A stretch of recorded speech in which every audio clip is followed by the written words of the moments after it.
guys, this is Stephanie Williams, the managing editor for DC Music Download, and welcome to our very first episode of our new web series that we're doing with Blue Room Studios. And for today, we have electronic outfit Brett in the studio with us. So we have Mick and we have Kevin with us. So welcome to the interview, you guys. Thanks for having us. Yeah, thanks for having us. So you guys really just came out of the gate in October with an EP, and you already have 2 EPs on your belt in less than a 6-month time span. So how has it been like working on this project since you guys first started not even a year ago?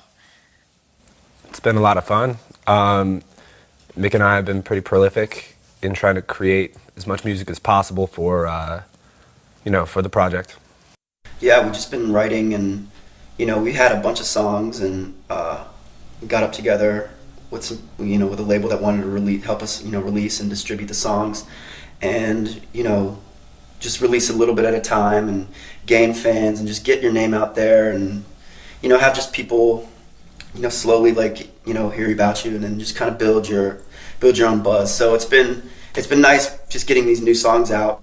Yeah, we're stoked on it. Yeah. So you guys released a new EP in February with Rap Songs and Visions, which are 2 very catchy songs. So where did you guys record these songs, and how long did it take for you guys to write them?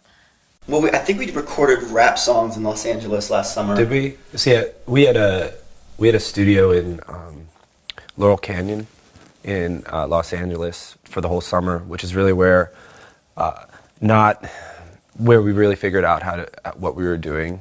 We basically camped out in a studio in like the most beautiful area of the country, and learned how to play and articulate live the Brett stuff, but then also it was a real creative. It was like summer camp of recording. Yeah, it was like a band camp. Like we had a studio and we had like a place where we could record, and so we had a lot of ideas coming in, and so Rap Songs we wrote there and just got it together, and then we give it we produce everything. We write and produce everything, Kevin and I, and then we give it to a local engineer, a local producer here named Kyle Downs, who is really super talented, like one of the most talented people we've worked with in anywhere in our career, and he mixes all of our records, And what's the songwriting process for you guys like? Is it one person that comes up with most of the content, or is it more of a collaborative effort?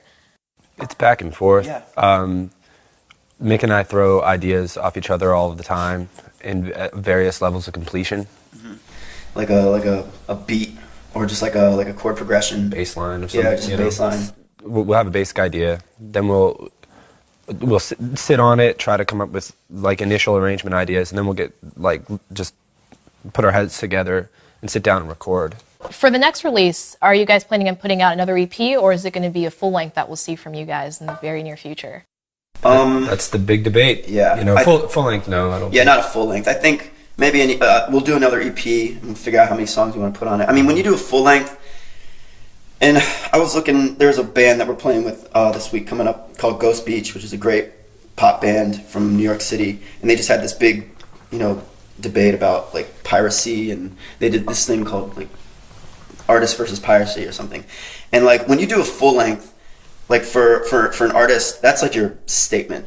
So you're gonna have like art, you're gonna have maybe release vinyl, you're gonna release really like a cohesive like artistic statement where people can do that. And I don't think we have enough fans or enough buzz or enough following to do something like that just yet. Like we might have a vision for something like that, but like that's got to be like the penultimate moment. And that's when you probably get a label. That's when you're going to spend some dough on a publicist. That's when you're going to do this, that, and the other thing.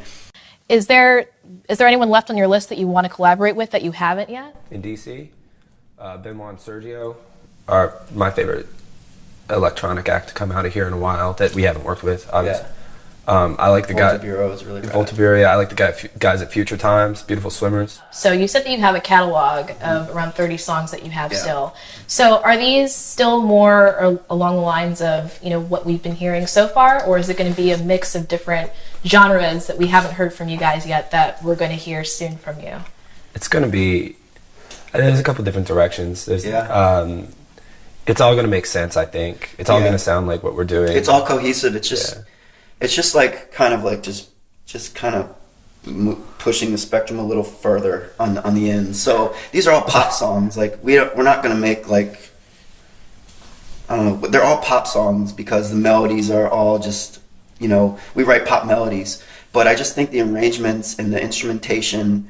It's like, do you want more or less guitars? I think is what we're doing right now. And so some songs are like house music because we like house music, but it's how we look at house music. And some songs are like gays, how we look at gays. Yeah. And then some songs are really minimal, and some songs are really like weird, like My Bloody Valentine, shaky ass guitars. Like just, you know, it's just different things. You know, we're going to the studio right after this to go sing some songs, and it's like 3 completely different songs I'm singing. So just, but I'm stoked. We're doing a couple.